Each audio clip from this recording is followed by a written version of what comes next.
once nestled snugly in the crook of a deep mist-covered valley, there existed a village called Willowbrook.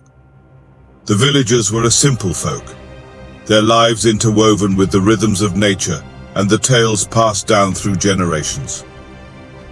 In Willowbrook, there lived a woman known only as Ilara, a solitary figure who dwelled at the edge of the forest in a cottage adorned with strange symbols and herbs drying from the eaves. Whispers followed in her wake, tales spun of her whispered conversations with the woodland creatures, and her uncanny ability to heal with potions brewed from plants unknown to the common folk. Some whispered that Ilara was a witch, with powers beyond mortal comprehension. They claimed she could summon storms with a flick of her wrist and bend the will of the forest creatures to her command. Fearful of her mysterious ways, the villagers avoided her, casting wary glances in her direction whenever she passed through the market square. But despite their unease, Willowbrook prospered under Ilara's watchful gaze. Crops flourished under her guidance, and sickness was rare among the villagers. For Ilara's potions were said to cure even the most dire of ailments. However, prosperity breeds envy, and soon rumors began to spread that Ilara's powers came at a dark price.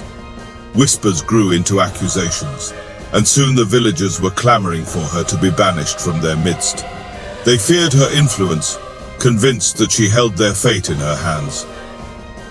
In a moment of desperation, the village elders gathered beneath the ancient oak tree that stood at the heart of Willowbrook. They concocted a plan to rid themselves of Ilara once and for all. Under the cover of darkness, they crept to her cottage, torches blazing in the night. But when they reached the edge of the forest, they found Ilara waiting for them, her eyes gleaming in the firelight. With a wave of her hand, she summoned a swirling maelstrom of leaves and shadows, enveloping the villagers in a shroud of darkness.